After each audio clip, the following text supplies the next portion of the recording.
காலத்தால் அழியாத மத சார்பற்ற நடுநிலை தவறாத உங்கள் குரல் ஸ்ட்ராங் மீடியா நெட்வொர்க்கின் இரவு நேர செய்தி அறிக்கைகள்.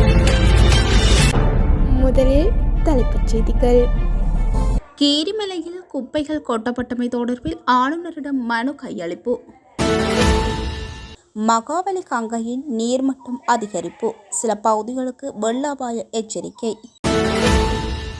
இலங்கையை தாக்கவுள்ள டைபூன் சூறாவளி, நாளை முதல் ஏற்படவுள்ள மாற்றம். கோட்டாபய ராஜபக்ச தாக்கல் செய்த மனு, நீதிமன்றம் பிறப்பித்த உத்தரவு. தொடர் சீரற்ற காலநிலை, நாட்டின் சில பகுதிகளில் நீர் விநியோகம் தடை. வெள்ளத்தில் மூழ்கிய மலையகம், கொட்டக்கலை மக்களை மீட்கும் முயற்சியில் இராணுவத்தினர். இந்தோனேசியா படகு விபத்து, காணாமல் போன 28 பேரை மீட்க தீவிர தேடுதல் நடவடிக்கை. ஃபிஃபா அமைப்பின் முடிவிற்கு இலங்கை கால்பந்து சம்மேளனம் வரவேற்பு. தொடர்பான விரிவான செய்திகள். யாழ்ப்பாணம் கீரிமலை பகுதியில் சட்டவிரோதமாக குப்பைகளை கொட்டப்படுவதாக குற்றம் சாட்டி எழுந்துள்ள நிலையில் நடவடிக்கை கோரி வலிவடக்கு பிரதேச சபை உறுப்பினர்கள் வடமாகாண ஆளுநரிடம் மனு கையளித்துள்ளனர். அனுமதிக்கப்பட்ட மண் கொட்டலுக்கு பதிலாக மின்னணு கழிவுகள் உள்ளிட்ட பல்வேறு குப்பைகள் தொடர்ந்து கொட்டப்படுவதால் சுற்றுச்சூழலும் புனித இடங்களும் பாதிக்கப்படுவதாக தெரிவிக்கப்பட்டுள்ளது. இச்சம்பவம் தொடர்பில் வடமாகாண உள்ளூராட்சி ஆணையாளர் மற்றும் மத்திய சுற்றாடல் அதிகார சபையிடமும் முறைப்பாடு செய்ய தீர்மானிக்கப்பட்டுள்ளது. கொத்மலை நீர்த்தேக்கத்தின் வான்கதவுகள் இன்று திறக்கப்படுவதால் மகாவலி கங்கையின் நீர்மட்டம் உயர்ந்து பேராதனை, கம்பளை, நாவலப்பிட்டி பகுதியில் சிறிய அளவிலான வெள்ள அபாயம் ஏற்பட்டுள்ளது. உடுநுவர உள்ளிட்ட பல பிரதேச செயலக பிரிவுகளுக்கும் வெள்ள அபாய எச்சரிக்கை விடுக்கப்பட்டுள்ளதுடன் முப்படையினர் மற்றும் போலீசார் பாதுகாப்பு பணியில் ஈடுபடுத்தப்பட உள்ளனர். அவசர நிலை ஏற்பட்டால் அனர்த்த முகாமைத்துவ மத்திய நிலையத்தின் 117 என்ற அவசர இலக்கத்திற்கு தொடர்பு கொள்ளுமாறு பொதுமக்கள் அறிவுறுத்தப்பட்டுள்ளனர்.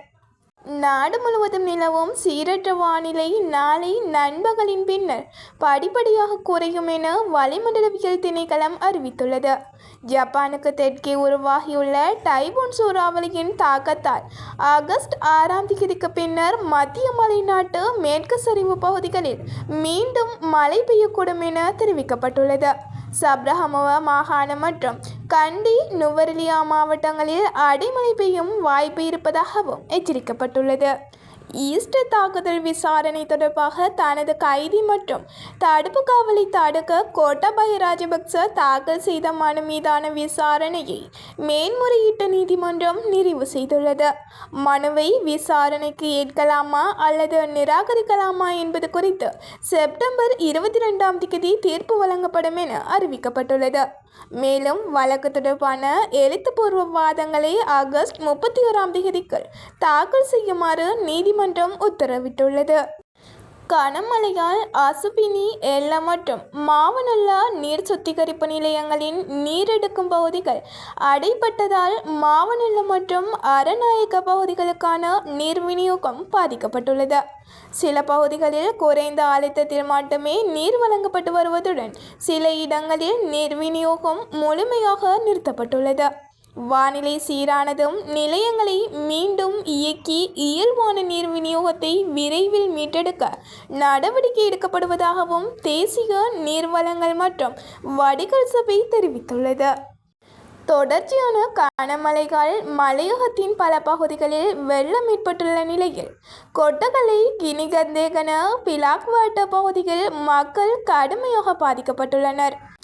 வெள்ளத்தில் சிக்கிய மக்களை இலங்கை இராணுவத்தினர் பாதுகாப்பாக மீட்டுள்ளதாக தெரிவிக்கப்பட்டுள்ளது. வெள்ள அபாய பகுதிகளில் உள்ள பொதுமக்கள் அவதானத்துடன் இருந்து அதிகாரிகளின் பாதுகாப்பு அறிவுறுத்தல்களை பின்பற்றுமாறு கேட்டுக்கொள்ளப்பட்டுள்ளனர். இந்தோனேசியாவில் மதுரா தீவு அருகே பயணிகள் படகில் ஏற்பட்ட தீ விபத்தில் 5 பேர் உயிரிழந்துள்ளதுடன் 238 பேர் மீட்கப்பட்டுள்ளனர். மேலும் காணாமல் போன 28 பேரை தேடும் பணி கடற்படை, போலீஸ் மற்றும் மீட்பு குழுவினரால் தீவிரமாக முன்னெடுக்கப்பட்டு வருகின்றது.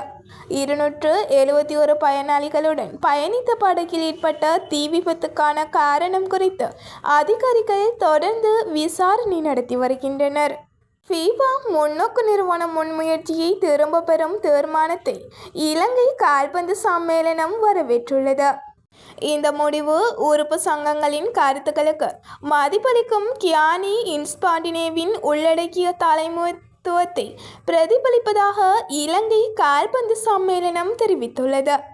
எதிர்கால ஃபீபா முடிவுகள் உறுப்பு சங்கங்களுடன் கலந்து ஆலோசித்து உலக கால்பந்தின் நலனை முன்னிறுத்தி எடுக்கப்படும் என நம்பிக்கை வெளியிட்டுள்ளது. இத்துடன் இரவு நேர செய்தி அறிக்கைகள் முடிவடைகின்றன. மீண்டும் சந்திக்கலாம். நன்றி.